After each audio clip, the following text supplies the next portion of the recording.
Hello and welcome everyone on this YouTube platform of IQ Civils IS Academy. So today in this session we'll be starting another series that is in the previous video जैसा कि हमने discuss किया था important defence exercises जो कि आपके UPSC APSC prelims 2023 के लिए काफी ज्यादा इंपॉर्टेंट है और मैंने आपको कहा भी था कि एक इसका और सेशन आएगा।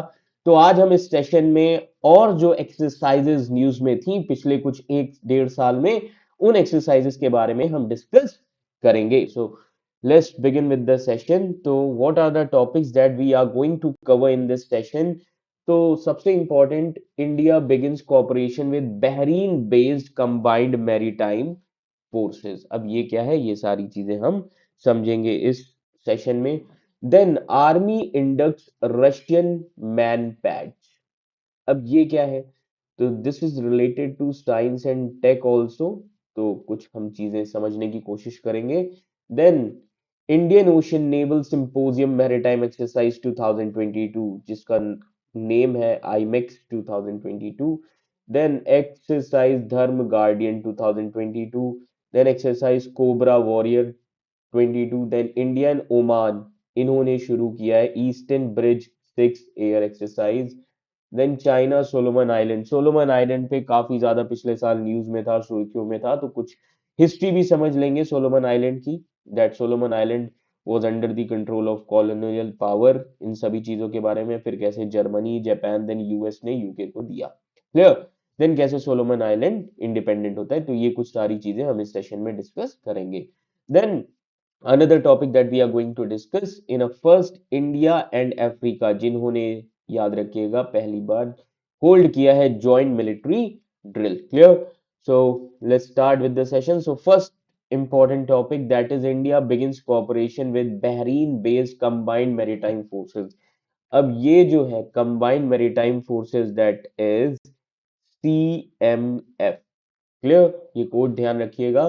सो कॉन्टेक्स्ट क्या था इस न्यूज का, इंडिया ने ज्वाइन किया है यूएस द्वारा बैग, जो यूएस ने हेल्प किया था कंबाइंड मिलिट्री फोर्सेस बनाने में बहरीन की। CMF, B means Bahrain, clear. ये है क्या बेसिकली एक्सरसाइज, ये काउंटर टेररिज्म कोलिशन है ताकि इंटरनेशनल वाटर्स को प्रोटेक्ट करा जाए। समझ में आ रहा है। तो इंडिया, याद रखिएगा, रिसेंटली 35th मेंबर बना है इस मैरीटाइम पार्टनरशिप का, जिसमें और भी कंट्रीज हैं like Australia, Bahrain, Denmark, Egypt, France, Germany, Greece, Iraq, Italy, Japan, Jordan, Korea है, कुवैत, नेदरलैंड, न्यूजीलैंड, ये कुछ मेंबर्स है। पाकिस्तान भी याद रखिएगा फुल मेंबर है कंबाइंड मैरीटाइम फोर्सेस का। तो ये बेसिकली एक्सरसाइज कैसी है, जिसका एम है काउंटर टेररिज्म, टेररिज्म को काउंटर करना। तो ये डिफरेंट डिफरेंट कंट्रीज का कोलिशन एफर्ट है ताकि इंटरनेशनल वाटर्स को प्रोटेक्ट करके रखा जाए, clear. Because if you see the map in terms of trade, अब अगर हम ट्रेड के टर्म्स में देखें तो कुछ रीजन बहुत इंपॉर्टेंट है, कुछ बिजिएस्ट रूट है। कौन कौन से, like Persian Gulf, then Gulf of Oman, then Strait of Hormuz, then Red Sea, then Suez Canal. Europe में ट्रेड अगर हमें करनी है तो बहुत इंपॉर्टेंट रास्ता है स्विज कैनाल। तो ये कुछ इंपॉर्टेंट रूट्स हैं, क्लियर।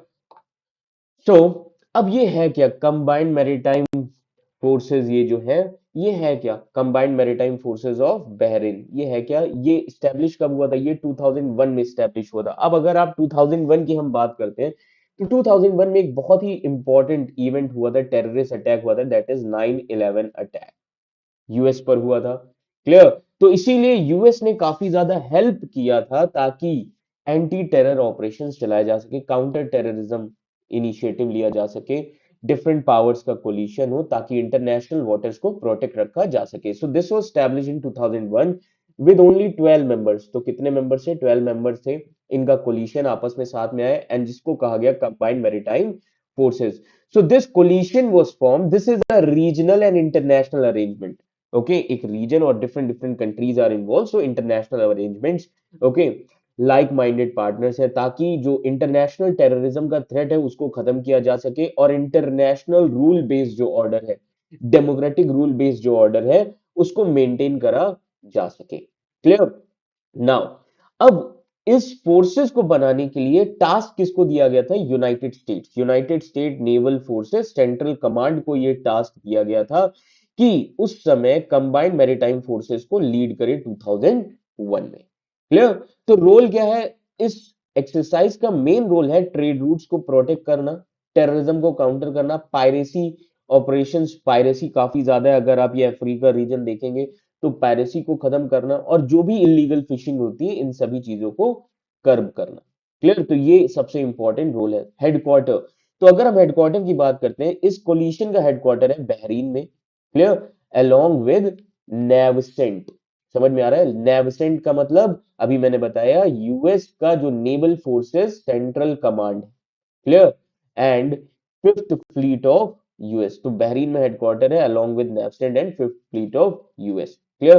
तो इसका कमांडर कौन होता है? इस याद रखिएगा एक्सरसाइज का कमांडर होते हैं US navy vice admiral. Clear. Now अब इसमें कहा जाता है फोर टास्क फोर्सेस हैं। कौन कौन सी टास्क फोर्सेस हैं? फोर। एक है, याद रखिएगा, combined task forces. Okay, T for task forces. So combined task forces 150, ये जो नेम है ये किस लिए? ये मैरीटाइम सिक्योरिटी के लिए एंड काउंटर टेररिज्म के लिए इसको यूज किया जाता है। 151 पायरेसी के लिए यूज किया जाता है। CTF 152 Arabian gulf security and cooperation, इसके लिए हम यूज करते हैं। देन कंबाइंड टास्क फोर्सेस 153, ये गल्फ ऑफ एडन और रेड सी के लिए है, क्योंकि काफी इंपॉर्टेंट एरिया है इंटरनेशनल ट्रेड एंड कॉमर्स का। क्लियर। नाउ अब अगर हमने नेवस्टेंट की बात की, तो इसका कमांडर कौन होता है? यूएस नेवी के जो वाइस एडमायरल होते हैं वही सर्व करते हैं as a commander of US naval forces central command. Clear. And US navy fifth fleet, इसको सर्व कौन करते हैं? याद रखिएगा, कमांडर होते हैं US navy vice admiral. Clear. तो ये जो भी चार कमांड्स आप देख रहे हैं, all these four commands are colocated at US naval support activity in Bahrain. तो ये कहां पर है? US naval support activity Bahrain में। क्लियर। तो डेप्यूटी कमांडर कौन होते हैं? डेप्यूटी कमांडर याद रखिएगा कॉमोडोर होते हैं, United Kingdom UK Royal Navy के कॉमोडोर होते हैं। क्लियर। उनका काम होता है as a deputy commander. This much is clear to all of you. Okay, तो ये कुछ चीजें न्यूज में थी। Next important topic which was there in the newspaper, that is army inducts Russian manpads। अब ये है क्या? समझ में आ रहा है? सबसे पहले हम मैनपैड समझते हैं कि ये मैनपैड होता क्या है। समझ में आ रहा है? तो अब एक चीज याद रखिएगा, मैनपैड्स हैं क्या? अगर आप साइंस एंड टेक पढ़ेंगे तो साइंस एंड टेक में आप एक टर्म पढ़ते हैं मैनपेड्स। समझ में आ रहा है? तो बेसिकली ये होता क्या है? मैन पोर्टेबल, याद रखिएगा ये कुछ इंपॉर्टेंट चीजें हैं, इंपॉर्टेंट टर्म्स हैं आपके एग्जामिनेशन पॉइंट ऑफ व्यू से। समझ में आ रहा है? ये याद रखना। ओके। तो अब सबसे इंपॉर्टेंट चीज ये है क्या मैन पैड? तो ये याद रखिएगा, man portable, okay, air defence, A represents air, D defence system. Okay. So army, Indian army ने क्या इंडेक्ट किया? Russian MANPADS, that means man portable air defence system. Clear everyone? तो ये कुछ इंपॉर्टेंट चीजें आपको पता होनी चाहिए। तो बेसिकली कॉन्टेक्स्ट क्या था? आर्मी ने कुछ मैन पैड्स लिए हैं। मैन पैड्स में कौन सा मैन पैड लिया? Igla S system. अभी मैं इसके बारे में भी डिस्कस करूंगा कि इग्ला एस सिस्टम है क्या। ये इंडिया ने अभी रिसेंटली प्रोक्योर किया है रशिया से अंडर इमरजेंसी प्रोक्योरमेंट, क्योंकि रशिया यूक्रेन वॉर चल रहा है। क्लियर। एंड रशिया इसीलिए डील करना चाहता है इंडिया के साथ, क्योंकि रशिया को वॉर के लिए क्या चाहिए? पैसा। तो जितनी ज्यादा बिजनेस डील्स होंगी डिफरेंट डिफरेंट कंट्री से रशिया की, उतना ज्यादा वॉर के लिए फंड होगा। Clear everyone? तो रशिया, याद रखिएगा, अभी तक का बिगेस्ट एक्सपोर्टर है मैन पैड्स का। Russia is the biggest exporter. Russia is the biggest exporter of man pads. This much is clear to all of you. Now, first of all, try to understand ये man pads होते क्या हैं? These are man pads. Okay? तो ये क्या है? Now try to understand. Now, याद रखिएगा, these are short range short range, light weight, lightweight, ये आप देख सकते हैं, short range, light weight and portable, easily portable होते हैं, portable surface to air missile, surface to air missiles. अब आपने बहुत सारी मूवीज देखी होंगी जिसमें सोल्जर जो होता है वो हाथ में एक गन टाइप का पकड़े होता है और वो हेलीकॉप्टर्स जो नीचे काफी एक कम हाइट कम ऑल्टीट्यूड पर हेलीकॉप्टर्स होते हैं उनके ऊपर निशाना लगाते हैं और वो हेलीकॉप्टर्स खत्म हो जाते हैं वहीं पर। समझ में आ रहा है? तो वो जो गन्स होती हैं, वो जो मिसाइल्स टाइप की होती हैं, सरफेस से मारी जाती हैं इन एरियल एयरक्राफ्ट पर, उनको हम मैन पैड्स बोलते हैं। समझ में आ रहा है? ये याद रखना। तो बेसिकली मैन पैड्स क्या है? These are short range, light weight and portable surface to air missiles, clear, that can be fired by individuals और स्मॉल ग्रुप्स। इसको हम फायर कर सकते हैं, it can be fired by individuals also, individuals और small groups, और small groups, clear, and this can destroy aircraft और helicopters. समझ में आ रहा है? ये डिस्ट्रॉय कर सकता है, it can destroy aircraft and helicopters. I hope this much is clear to all of you. Okay, so basically ये help कैसे करते हैं? They help shield troops from aerial attacks. समझ में आ रहा है? Air attack से help करते हैं shielded troops को. And these are most effective in targeting low flying aircraft. किस कहां पर सबसे ज्यादा इफेक्टिव है? लो फ्लाइंग एयरक्राफ्ट को अच्छे से निशाना बना सकते हैं, लो फ्लाइंग एयरक्राफ्ट के लिए काफी important. This much is clear to all of you. Okay, और एक तो ये टर्म होता है, दूसरा टर्म कौन सा होता है याद रखिएगा? दूसरा एक टर्म होता है मैन पैट्स, मैन, PATS। अब ये मैन पैट्स क्या है याद रखिएगा? This means man portable, man portable anti tank, anti tank systems, anti tank systems, clear. Now these man pads, अब ये न्यूज में नहीं है बट मैं इसलिए बता देता हूं, आपको एग्जाम में भी हेल्प करेगा। तो man pads they work in a similar manner, okay, but इन्हें किस लिए यूज किया जाता होगा? अब वो एयर के लिए होते हैं, तो ये किस लिए होंगे? ये याद रखिएगा, मिलिट्री टैंक्स को डिस्ट्रॉय करने के लिए होते हैं। Clear everyone? This is use to destroy military tanks, military tank. This much is clear to all of you, clear. तो हम मैन पैड्स की बात कर रहे थे, क्लियर। तो यहां पर ये देख सकते हैं आप, मैन पैड्स के बारे में दिया हुआ है, these are short range, light weight, portable surface to air missiles, जो इंडिविजुअल या स्मॉल ग्रुप द्वारा फायर किया जाता है ताकि एरोप्लेन्स, हेलीकॉप्टर्स को डिस्ट्रॉय किया जा सके। इसीलिए हम इसको बोलते हैं man portable air defence system. Now they help in the protection of troops from aerial attacks, particularly efficient. ये किसके अगेंस्ट में एफिशिएंट होते हैं?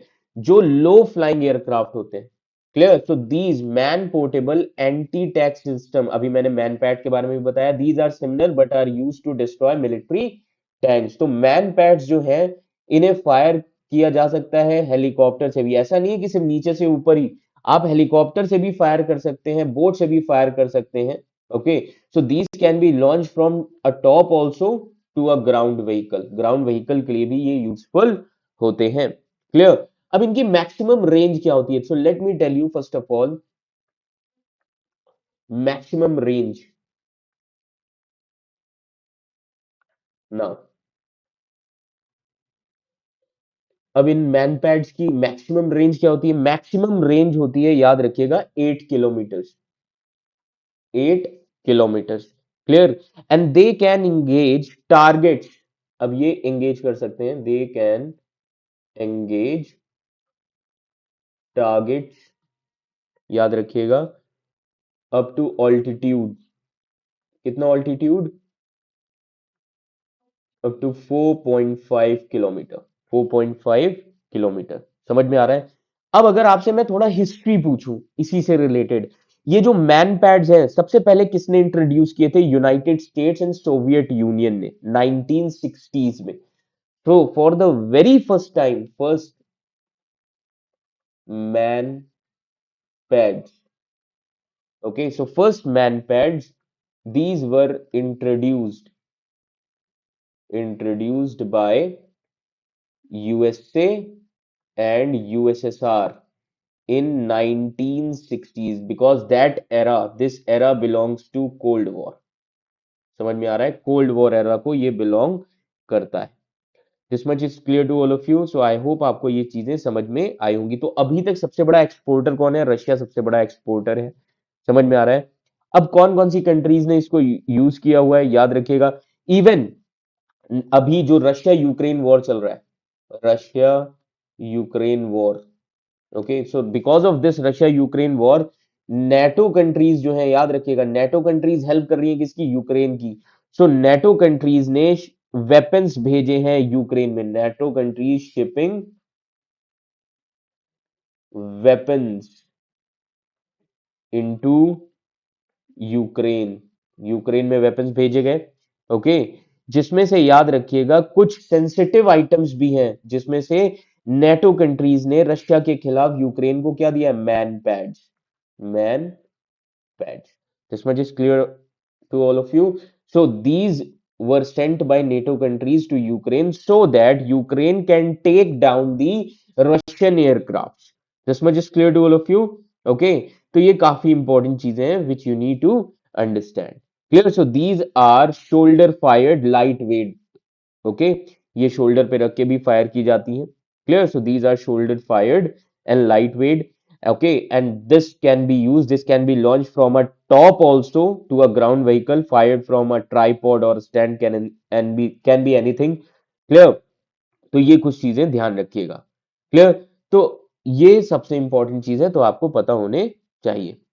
This much is clear to all of you. Okay, now अब एक टर्म और है, इस टर्म को भी समझ लो. ये टर्म क्या है? VSHORAD, very short range air defence system. अब ये क्या है? Very short range air defence system.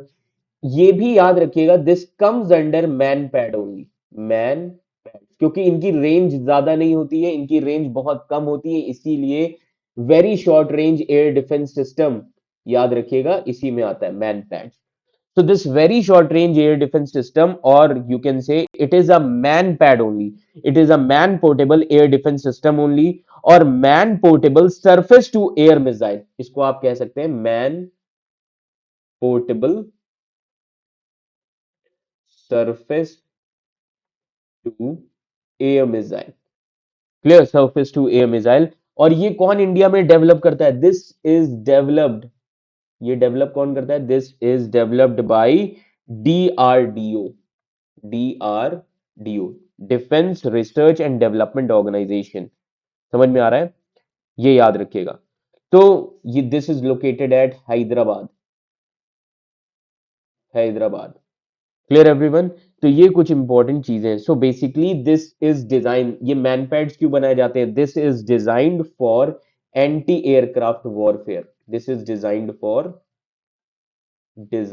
For anti aircraft warfare.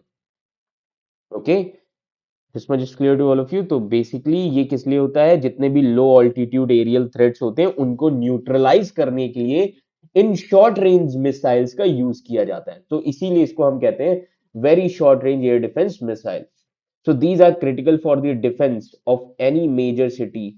Okay, जो कि सिग्निफिकेंट लोकेशन पर हो.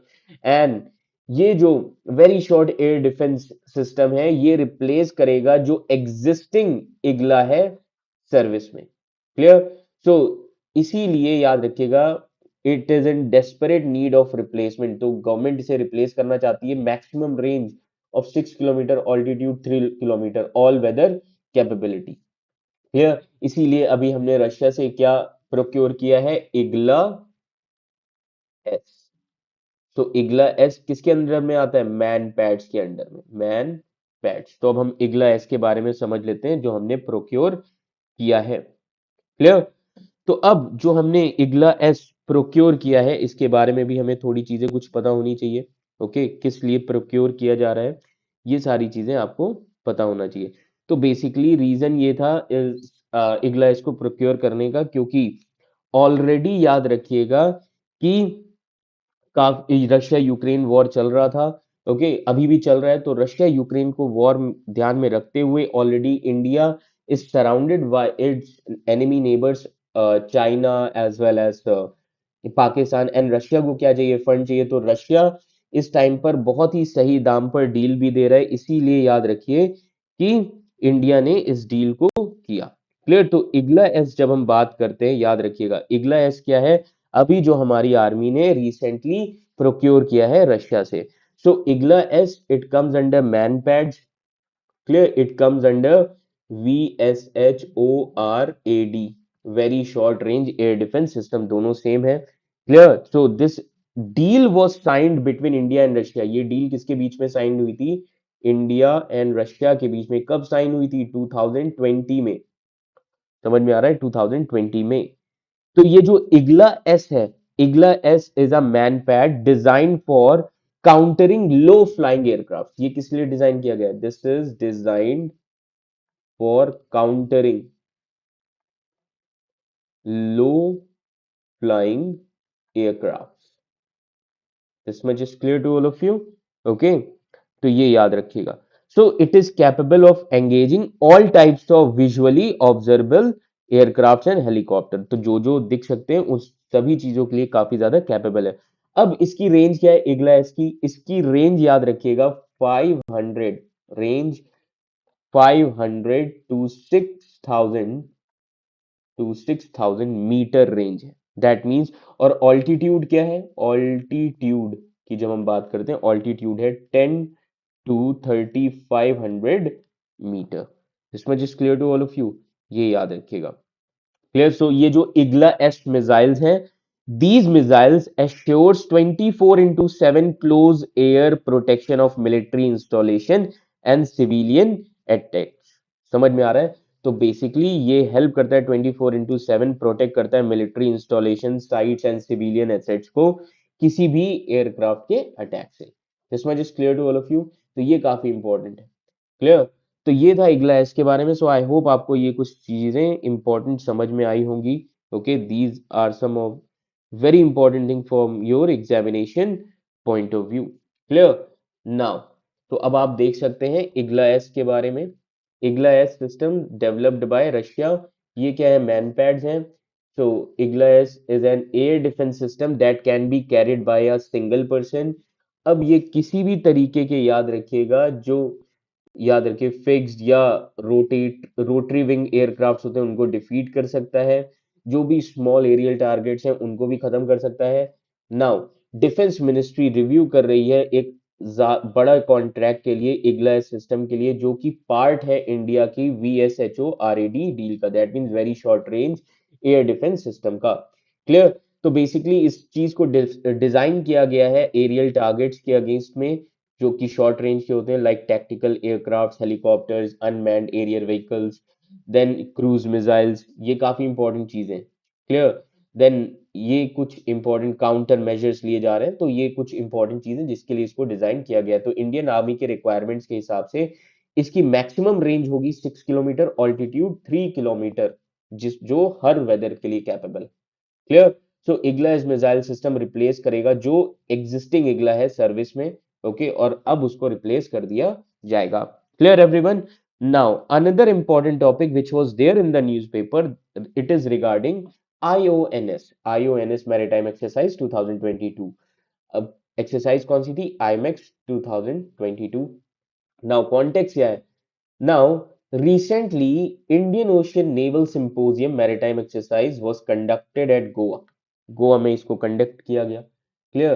तो सबसे पहले ये समझना होगा कि इस एक्सरसाइज में हुआ क्या, इस एक्सरसाइज का एम क्या है, ऑब्जेक्टिव क्या है। ऑब्जेक्टिव और IMX 22।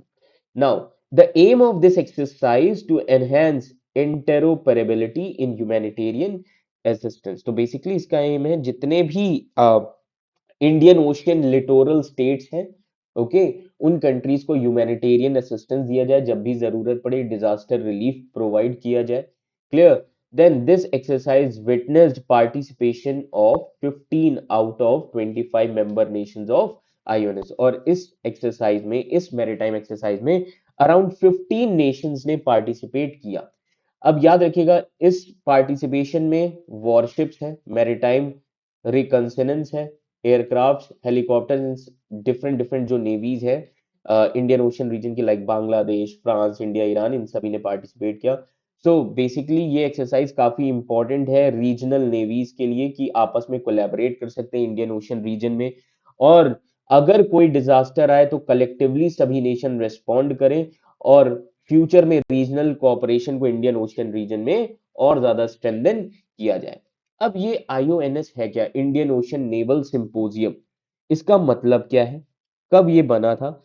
Now if you see India, अगर आप इंडिया को देखेंगे, India is surrounded, okay, by ocean, surrounded by ocean on three sides, तीन तरफ से इंडिया, याद रखिएगा, ओशन से घिरा हुआ है, on three sides, you can see these things in map. Clear everyone?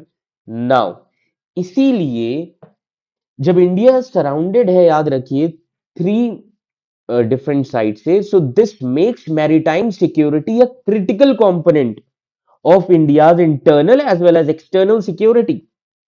So Indian Ocean Naval Symposium, that is why it was formulated, इसीलिए IONS फॉर्मुलेट किया गया, बनाया गया, that is why it was formulated. Okay, क्यों? अब इसको किसने बनाया था? This was formulated by India to effectively address the concern, effectively address the concern, this much is clear to all of you, इसीलिए इसको बनाया गया। तो ये इंडियन ओशन नेवल सिंपोजियम है क्या? It is a voluntary initiative, याद रखिएगा ये क्या है, it is a voluntary initiative. Clear everyone? So this initiative, this is a voluntary initiative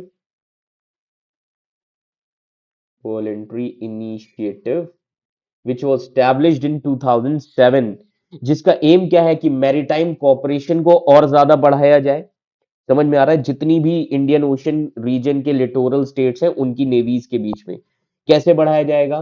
okay, अब मैरीटाइम कोऑपरेशन कैसे बढ़ेगा?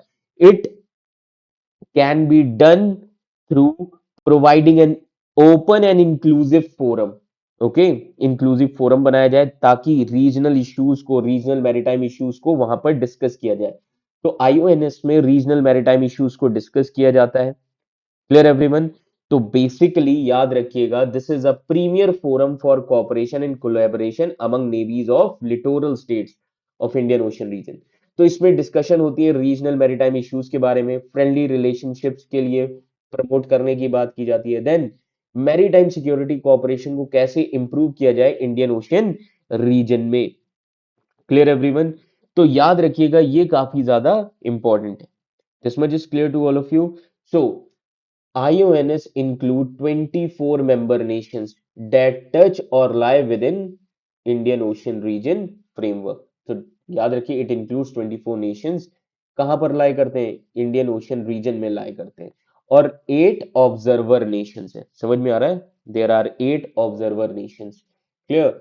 नाउ अब ये जो मेंबरशिप है इसकी, ये जो मेंबर नेशन है, these members are geographically divided means geographically grouped। कितने साउथ एशिया लिटोरल स्टेट्स हैं, कितने वेस्ट एशिया लिटोरल्स हैं, कितने ईस्ट अफ्रीकन लिटोरल्स हैं, कितने south east Asian and Australian littorals हैं। क्लियर? इस तरीके से डिवाइड कर रखा है।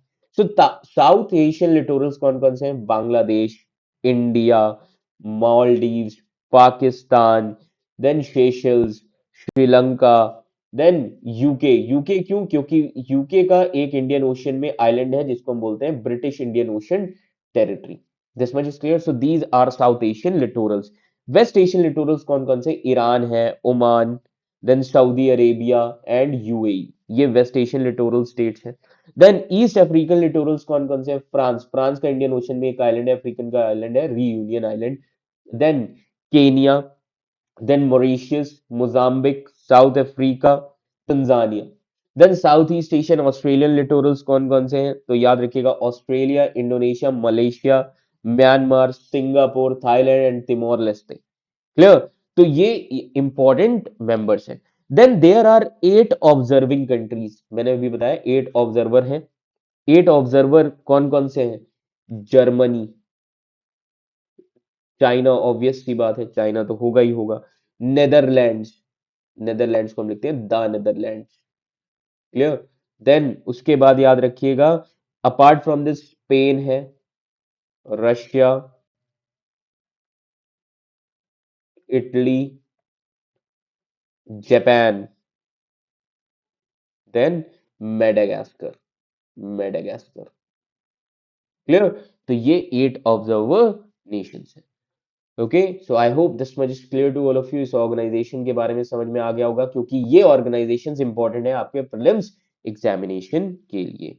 Clear everyone? तो अभी हमने डिस्कस किया आईओएनएस के बारे में। अब याद रखिएगा कि ये जो एक्स धर्मा गार्डियन, जो कि हमारा अनदर टॉपिक है, जो कि प्रीलिम्स पर्सपेक्टिव से काफी ज्यादा इंपॉर्टेंट है। अब ये एक्स धर्मा गार्डियन है क्या, सबसे पहली चीज। ओके, ये क्यों आया, किस लिए आया, ये सारी चीजें हम डिस्कस करेंगे। तो एक्स धर्मा गार्डियन एक्सरसाइज की जब हम बात करते हैं, ये एक्सरसाइज है क्या? तो बेसिकली कॉन्टेक्स्ट ये था न्यूज में, third edition of joint military exercise, exercise Dharma guardian 2022 between India and Japan. It was conducted recently eight Belagavi और बेलगांव, कर्नाटका, कर्नाटका में हुई थी। क्लियर? अब ये है क्या, कैसी एक्सरसाइज है, what is exercise Dharma guardian? Basically ये एक एनुअल जॉइंट मिलिट्री एक्सरसाइज है बिटवीन इंडिया एंड जापान, जो कि शुरू हुई है सिंस 2018। क्लियर? अब इस एक्सरसाइज का एम क्या है? एम ये है, याद रखिएगा, एक्सपीरियंस शेयर किया गया बहुत सारे काउंटर टेररिज्म ऑपरेशंस में in several countries, in respective countries. तो बेसिकली इस एक्सरसाइज का स्कोप ये है that it covers platoon level joint training. ये क्या कवर करता है?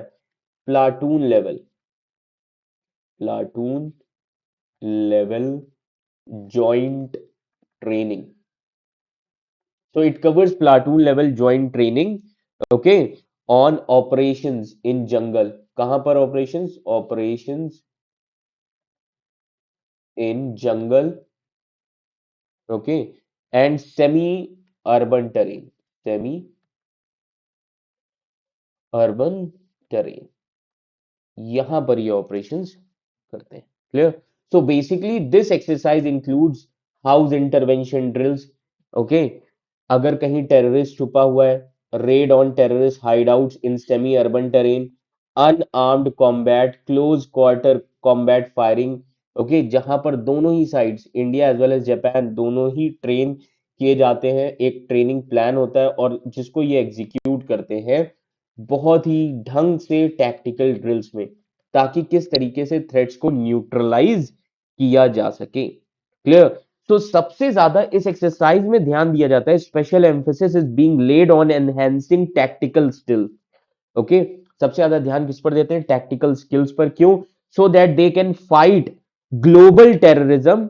ओके, एंड इससे क्या होगा, जो इंटरोपरेबिलिटी ऑपरेशंस है between the forces and army to army relations भी इससे प्रमोट होंगे। इंडिया और जापान के बीच में डिफरेंट आर्मी रिलेशंस भी इससे प्रमोट होंगे। क्लियर? सो अभी जो इस साल हुई थी 2022 में exercise Dharma guardian, the 15th battalion of Maratha light infantry regiment जो है इंडियन आर्मी की, एंड 30th इन्फेंट्री रेजिमेंट जो है जापान की, Japanese ground self defence forces, इन्होंने पार्टिसिपेट किया था इस 12 दिन की ज्वाइंट एक्सरसाइज में। इस एक्सरसाइज में फोकस किस पर था? Jungle and semi urban, urban terrains पर। इस एक्सरसाइज का एम क्या है? ताकि एनहेंस किया जा सके इंटरोपरेबिलिटी एंड म्यूचुअल अंडरस्टैंडिंग बन सके दोनों ही आर्मीज के बीच में, दोनों आर्मीज के बीच में एक फ्रेंडली रिलेशंस है। तो एक्सरसाइज धर्मा गार्डियन जो है ये एक एनुअल मिलिट्री ट्रेनिंग इवेंट है, जिसको इंडिया में कंडक्ट किया जा रहा है सिंस 2018। एंड इसके अलावा इंडिया और जापान के बीच में और कौन सी एक्सरसाइज है? याद रखिएगा, जिमेक्स है, JIMEX exercise between India and Japan. जो कि जिमेक्स कौन सी है? नेवल एक्सरसाइज है। ये धर्मा गार्डियन मिलिट्री एक्सरसाइज है। और एक एयरफोर्स की एक्सरसाइज है बिटवीन इंडिया एंड जापान, जिसको हम बोलते हैं शिन्यू, SHINYW। ये याद रखिएगा, शिन्यू मैत्री, ये एयर फोर्स की एक्सरसाइज है, air force. Clear? So I hope this much is clear to all of you. Okay, तो ये किस लिए थी, ये सारी चीजें याद रखिएगा। ओके, अब हम बात कर लेते हैं कुछ और चीजों के बारे में। Okay, different topics. तो ये अभी मैंने आपको बता ही दिया, डिफरेंट एक्सरसाइजेस कौन कौन सी है। जिमेक्स है, किन्यू मैत्री है, देन एक और है सहयोग काइजिन। सहयोग काइजिन याद रखिएगा, बायलैटरल एक्सरसाइज है Indian Coast Guard and Japan Coast Guard के बीच में। बेसिकली इनका एम है कि कैसे जो मैरीटाइम ऑपरेशन, मैरीटाइम एरियाज है उसको सिक्योर रखा जाए। ओके, और दूसरा एम है चाइना पे नजर भी रखना है। Clear? Now, another important topic which was there in the newspaper, that is Exercise Cobra Warrior 22.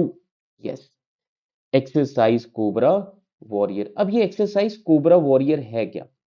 अब ये याद रखिएगा, कॉन्टेक्स्ट क्या है इस एक्सरसाइज का। सबसे पहले, रिसेंटली इंडियन एयरफोर्स ने पार्टिसिपेट किया मल्टी नेशन एयर एक्सरसाइज में, जिसका नाम है exercise cobra warrior 2022।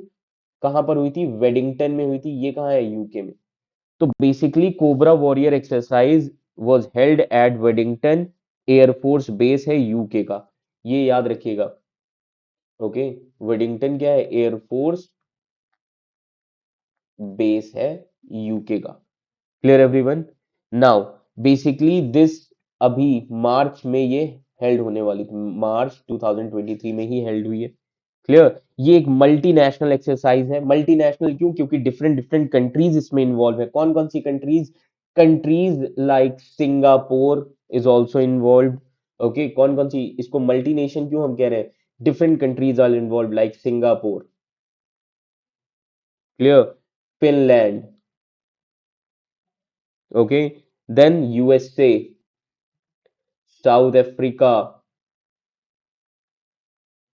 Okay, and Sweden. ये सब nations involve. Clear? They will participate in this exercise. इन लोगों, ये सारे नेशंस भी पार्टिसिपेट करेंगे। Clear everyone? So India is also participating in this exercise. अब इंडियन एयरफोर्स ने याद रखिएगा कितने 5 मिराइज 2000 फाइटर्स भेजे हैं। किस चीज के साथ? IL-78। ये क्या है? ये मिड एयर रिफ्यूलर एयरक्राफ्ट है। कौन से एयरक्राफ्ट है? Mid air refueller aircraft. तो 2000 फाइटर्स भेजे गए हैं, aircraft. Clear? And 2C-17 globe master भेजे गए। 2C-17 globe master. क्लियर? ये याद रखिएगा। तो बेसिकली अगर मैं आपको इस एक्सरसाइज का बैकग्राउंड बताऊं, सो दिस, याद रखिएगा, cobra warrior is one of the largest air force royal air force exercises. कहा जाता है during this exercise royal air force जो होती है, रॉयल एयरफोर्स, ये प्रोवाइड करती है स्पेशल ट्रेनिंग पायलट्स को डिफरेंट डिफरेंट कंट्रीज से। Okay, so this exercise is being conducted for more than a decade. बहुत पहले से 10 साल से ज्यादा हो रहा है तब से ये एक्सरसाइज कंडक्ट की जा रही है। Now these exercises are considered one of the most challenging exercises in the world. Okay, ये चैलेंजिंग एक्सरसाइज में से एक है। क्लियर? इसीलिए कहा जाता है कि एयर फोर्स यहां पर एक अच्छा एक्सपोजर गेन करते हैं इस एक्सरसाइज में। क्लियर? इस एक्सरसाइज में याद रखिएगा कि रॉयल ब्रिटिश एयरफोर्स जो है वो एक क्वालिफाइड स्पेस इंस्ट्रक्टर कोर्सेज भी एयरफोर्स को प्रोवाइड करते हैं। कौन सा course? Qualified space instructor course. Qualified space instructor course ये भी प्रोवाइड करते हैं। क्लियर? सर्विलांस की ट्रेनिंग देते हैं, टैक्टिक्स सिखाते हैं, ये सारी चीजें। तो बेसिकली वॉर स्ट्रेटजीज सिखाई जाती हैं इस एक्सरसाइज में। This much is clear to all of you. ये याद रखिएगा। तो बेसिकली इस एक्सरसाइज के एम क्या है? एम ये है कि दोनों साइड के पायलट्स को ट्रेन किया जाए। Okay, and other air specialist in planning and कैसे एग्जीक्यूट करना है एयरबॉर्न मिशंस को। India participated in this exercise for the first time. India ने पहली बार पार्टिसिपेट किया है। अदर कंट्रीज जो इसमें है, यूके, स्वीडन, सऊदी, बुल्गारिया, ये सब है। इंडियन एयरफोर्स, याद रखिएगा, लाइट कॉम्बैट एयरक्राफ्ट के साथ, कौन सा? तेजस, पार्टिसिपेट किया इस एक्सरसाइज में along with fighter aircraft of UK and other leading air forces. Clear? तो अभी ये मार्च में भी होने वाली थी। क्लियर? तो ये याद रखिएगा। सो 5 तेजस एयरक्राफ्ट यूके गए थे। Then Indian air force C-17, okay, अभी मैंने आपको ये देखिए लिखा हुआ है C-17 globemaster. So C-17 aircraft provided the necessary transport support. ये क्या प्रोवाइड करते हैं? Transport support for induction and de induction. Then Indian Tejas jets, याद रखिएगा, these jets were stationed at royal air force Waddington airbase में, वहां पर station किए गए, वहां पे भेजे गए। So exercise involve air to air operation. So basically इसमें एयर टू एयर ऑपरेशन सिखाया जाता है, किस तरीके से एयरक्राफ्ट इंटरसेप्शंस होते हैं, मॉक डॉग फाइट्स होती हैं, किस तरीके से ग्राउंड अटैक्स को सिमुलेट करना है, ये सारी चीजें। Clear? So this was the first ever outing LCA Tejas exercise थी इंटरनेशनल एक्सरसाइज में। Clear everyone? ये याद रखिएगा। अब थोड़ा तेजस के बारे में बता देता हूं, जो कि लाइट कॉम्बैट एयरक्राफ्ट है। अब याद रखिए कि ये जो LCA light combat aircraft Tejas, ये single engine multi role light combat aircraft है। ये जो प्रोग्राम है लाइट कॉम्बैट एयरक्राफ्ट का, इस प्रोग्राम को गवर्नमेंट ऑफ इंडिया ने शुरू किया था 1984 से, जब एरोनॉटिकल डेवलपमेंटल एजेंसी बनाई गई थी 1984। जब इस प्रोग्राम को कब शुरू किया गया? 1984 से, जब गवर्नमेंट ने ये एजेंसी बनाई, एरोनॉटिकल डेवलपमेंटल एजेंसी। और यही एजेंसी मैनेज करती है लाइट कॉम्बैट एयरक्राफ्ट प्रोग्राम्स को। ये लाइट कॉम्बैट एयरक्राफ्ट प्रोग्राम्स कौन मैनेज करता है? गवर्नमेंट की aeronautical developmental agency. Clear? Now, अब ये जो तेजस है, ये डेवलप डिजाइन किसने की? ये डिजाइन किए हैं एचएएल ने, हिंदुस्तान एरोनॉटिक्स लिमिटेड। क्लियर? तो तेजस एयरक्राफ्ट ने कौन से फाइटर प्लेन्स रिप्लेस किए? MiG-21 fighter planes. So it is the second supersonic fighter jet जो कि डेवलप किसने किए? एचएएल ने। क्लियर? पहले कौन से थे? पहले याद रखिएगा एचएएल HF-24 मारुत फाइटर जेट्स थे। क्लियर? सो कहा जाता है ये जो एयरक्राफ्ट है, it is the lightest and smallest aircraft है जिनका मल्टी रोल है supersonic fighter aircraft in its class. Clear? So basically ये डिजाइन इसलिए किए गए हैं ताकि एयर टू सरफेस ऑपरेशंस कर सके, precision guided and stand of weaponry. तो ये कुछ इंपॉर्टेंट ऑपरेशंस कर सकते हैं। क्लियर? अब एचएएल के बारे में मैं आपको थोड़ा बता देता हूँ। एचएएल क्या है, याद रखिएगा। It was started way back in December 1948 Bangalore.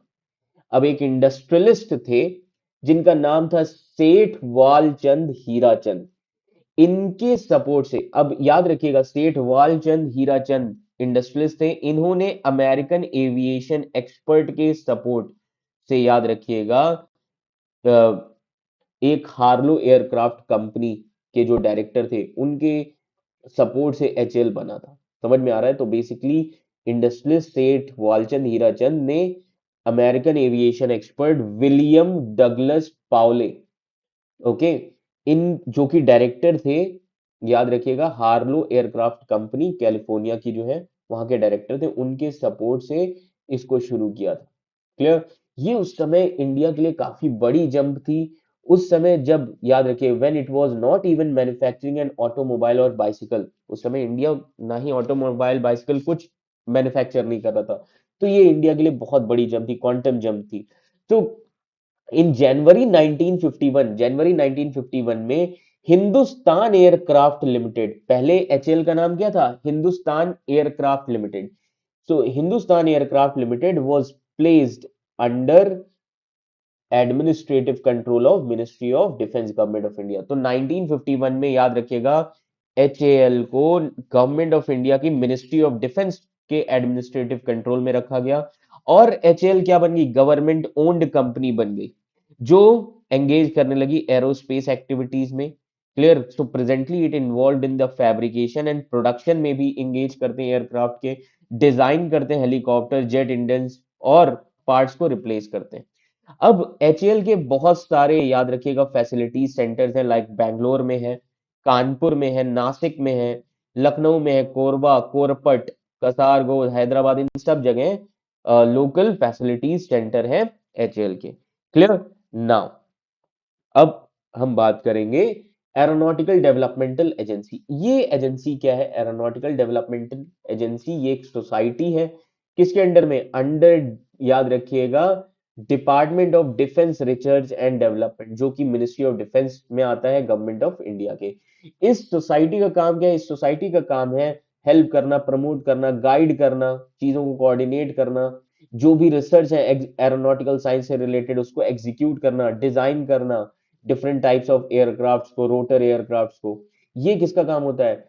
इस एजेंसी का, एरोनॉटिकल डेवलपमेंट एजेंसी। तो ये basically this agency is responsible for coordination management.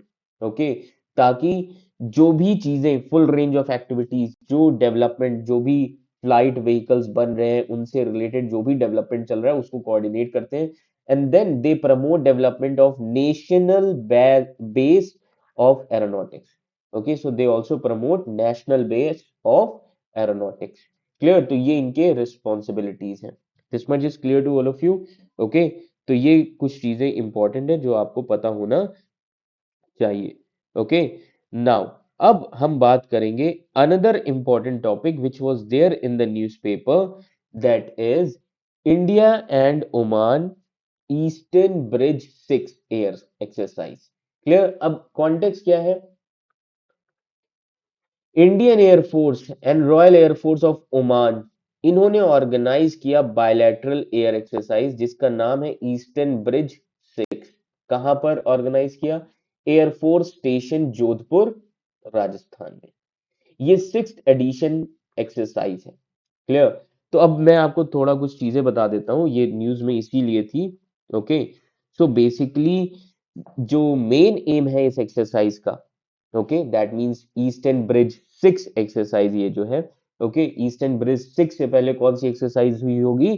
Eastern bridge 5th। Clear? तो basically let me tell you first of all, ये जो Eastern bridge 6 exercise है, this exercise seeks to promote professional interaction. Okay, professional interaction के लिए ये हुई। Then exchange of experiences, दोनों sides ने अपने एक्सपीरियंस को एक्सचेंज किया। ऑपरेशनल नॉलेज की बात की गई। देन बायलैटरल, इस एक्सरसाइज से इंडिया और ओमान के बायलैटरल रिलेशंस भी स्ट्रेंथन हुए। Clear everyone?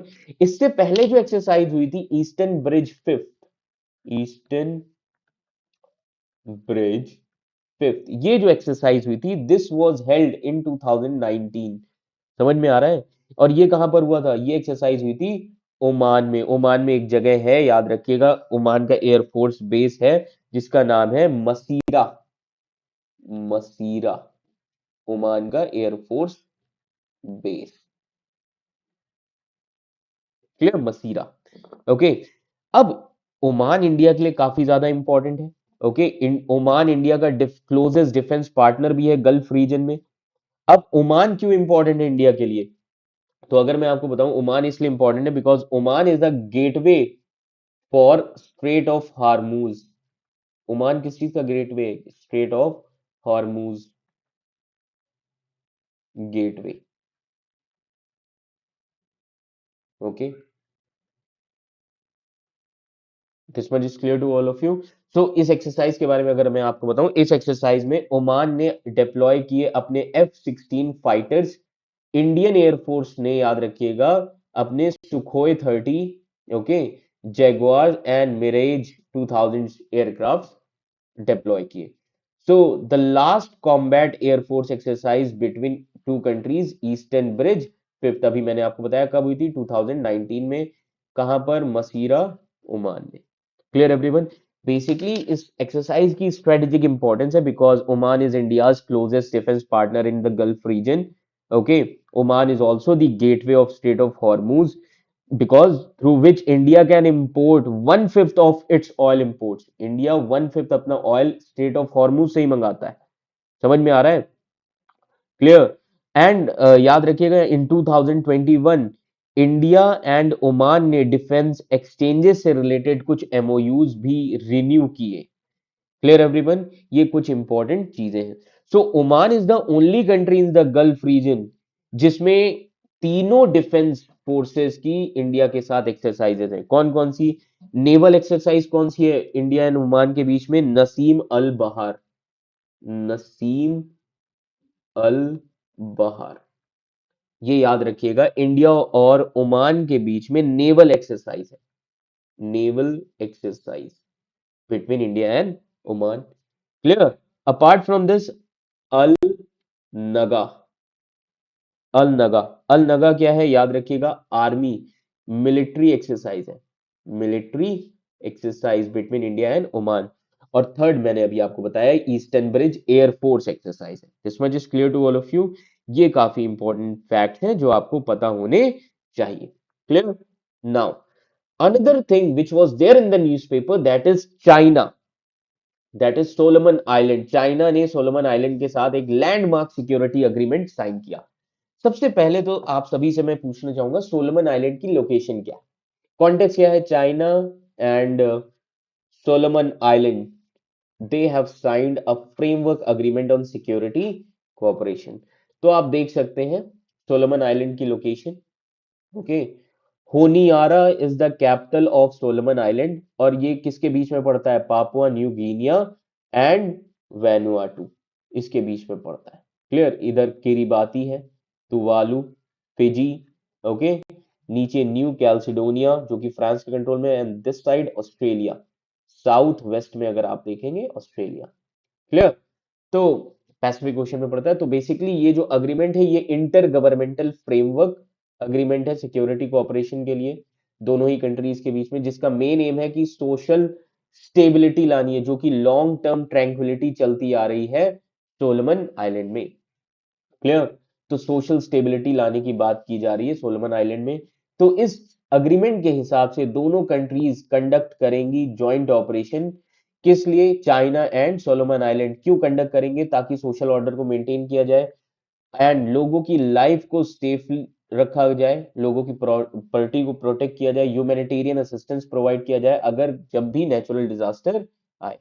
सोलोमन आइलैंड क्या है? सोलोमन आइलैंड याद रखिएगा ये ethnically Melanesian group of islands में आता है पैसिफिक ओशन के, and this island lies between Papua New Guinea and Vanuatu. अभी मैंने अभी आपको बताया। This much is clear to all of you. Mapping सभी लोग कर लेना एग्जाम से पहले, जितने लोग यूपीएससी या एपीएससी देने जा रहे हैं। Clear? So this island, the Solomon island which were initially controlled by British empire, colonial era में ब्रिटिश ने कंट्रोल किया, देन जर्मनी के पास गया, देन जापान ने ले लिया था सेकेंड वर्ल्ड वॉर में, then again second world war के बाद अमेरिकन ने जापान से ये सोलोमन आइलैंड ले लिया था। समझ में आ रहा है? एंड फिर ये किसके पास चला गया? यूके के पास चला गया, एंड फाइनली याद रखिएगा ये जो सोलोमन आइलैंड है इंडिपेंडेंट होता है 1978 में। और सोलोमन आइलैंड क्या बनता है? Constitutional monarchy. आज भी मोनार्की कौन है सोलोमन आइलैंड की? याद रखिएगा क्राउन ऑफ ब्रिटेन, क्योंकि सोलोमन आइलैंड कॉमनवेल्थ का पार्ट है। याद रखिएगा कॉमन वेल्थ का पार्ट है, इसीलिए क्राउन कौन हुआ सोलोमन आइलैंड का? कॉन्स्टिट्यू याद रखिएगा, monarchy of Britain, crown of Britain, Britain के क्राउन याद रखिएगा, यहां की भी कॉन्स्टिट्यूशनल मोनार्की है। ओके, अब सोलोमन आइलैंड की पॉलिटिक्स कैसी है? Parliamentary system of government. Clear? So British crown के अंडर में, तो ब्रिटिश क्राउन क्या है? कॉन्स्टिट्यूशनल मोनार्की है सोलोमन आइलैंड के, एंड यहाँ पर पार्लियामेंट्री फॉर्म ऑफ गवर्नमेंट है। तो सोलोमन आइलैंड याद रखिएगा, इन्होंने इनके काफी अच्छे टाइज थे ताइवान के साथ, बट अब जैसा कि आपको पता है चाइना और ताइवान का इश्यू चल रहा है, तो इसीलिए जो अभी की गवर्नमेंट है, अभी के प्राइम मिनिस्टर कौन है सोलोमन आइलैंड के? मनासे सुगावरे, ये प्राइम मिनिस्टर है सोलोमन आइलैंड के। तो इसीलिए इन्होंने क्या किया, 2019 में इनकी गवर्नमेंट बनी सोलोमन आइलैंड में, और इन्होंने, चाइना और ताइवान का इशू चल रहा है, इसीलिए इन्होंने ताइवान के साथ रिलेशंस खराब करके किसके साथ? इन्होंने चाइना का साइड ले लिया। समझ में आ रहा है? इसीलिए चाइना एक्टिवली पार्टिसिपेट कर रहा है सोलोमन आइलैंड में, और this is also a concern for United States of America. This much is clear to all of you. Okay, तो ये याद रखिएगा। Then last but not least, in a first India and Africa to hold joint military drill, yes this is also a very important part for your examination. अब ये काफी important exercise है। Okay, तो जब मैं बात कर रहा हूं यहां पर इंडिया अफ्रीका पहली बार होल्ड कर रहे हैं जॉइंट मिलिट्री ड्रिल, कॉन्टेक्स्ट क्या है? In a first India Africa will be holding joint military exercise in order to strengthen their security cooperation का मार्च 2023। ओके, सो इससे क्या होगा, दोनों ही continents, India as well as African continents के बीच में जो स्ट्रेटेजिक टाइज है वो एक अलग लेवल पर पहुंच जाएंगे, प्रमोट हो जाएंगे। तो ये जो जॉइंट मिलिट्री ड्रिल है ये कब होगी, मार्च में। ओके, दैट मीन्स इसी महीने में पुणे में। तो कहा जा रहा है the first ever military drill, ये आउटकम है, याद रखिएगा, इंडिया और अफ्रीका के जो लास्ट डिफेंस डायलॉग हुआ था उसका आउटकम है। और ये डिफेंस डायलॉग कब हुआ था, ये हुआ था गांधीनगर गुजरात में, डिफेंस एक्सपो हुआ था 2022 में, वहां पर ये डायलॉग हुआ था जिसका आउटकम निकल के आया कि इंडिया और अफ्रीका ज्वाइंट मिलिट्री ड्रिल करेंगे पुणे में। क्लियर। नाउ, अब इसका एम क्या है इस एक्सरसाइज का, joint maritime exercise with African countries. March 2019 में इंडिया ने फर्स्ट एवर जॉइंट एक्सरसाइज की थी अफ्रीकन कंट्रीज के साथ, जिसमें अफ्रीका इंडिया ने फील्ड ट्रेनिंग एक्सरसाइज की थी 2019 में, फील्ड ट्रेनिंग एक्सरसाइज जिसमें 17 अफ्रीकन कंट्रीज ने पार्टिसिपेट किया और ये भी पुणे में ही हुई थी। क्लियर। तो बेसिकली याद रखिएगा, दोनों ही sides, India as well as Africa continent, they developed maximum synergy maritime security domain. दोनों ही रीजन चाहते हैं कि मैरीटाइम सिक्योरिटी सबसे बड़ा इशू है, इसको सिक्योर करना है। और इंडिया का जो इनिशिएटिव है मैरीटाइम को लेकर, that is Sagar security and growth for all, इसको स्पेशल फोकस देना है। और इसमें स्पेशल फोकस अफ्रीका के दो नेशंस को दिया गया, that is Seychelles and Mauritius. Clear. अभी मैं आपको सागर के बारे में भी बता दूंगा। सो अक्टूबर 2019 में, याद रखिएगा, India, Brazilian and South African, एक आपने डायलॉग सुना होगा, if IBSA, India, Brazil and South Africa. So Indian, Brazilian and South African navies ने पार्टिसिपेट किया था जॉइंट मल्टीनेशनल मैरीटाइम एक्सरसाइज में। उस एक्सरसाइज का नाम था मल्टीनेशनल मैरीटाइम एक्सरसाइज। इस एक्सरसाइज का नाम था IBSAMAR, multinational maritime exercise. This much is clear to all of you. तो अब सागर विजन क्या है इंडिया का, याद रखिएगा, सागर क्या है, 2015 2015 में India unveiled its strategic vision for Indian ocean. India ने अपना एक विजन प्लान बताया इंडियन ओशियन का और उसको नाम दिया Sagar. Sagar mean security and growth for all in the region, growth for all in the region. This much is clear to all of you. इसका एम क्या था, इसका एम ये था कि मैरीटाइम सिक्योरिटी को बढ़ाया जाए। Aim, increase maritime security. Clear.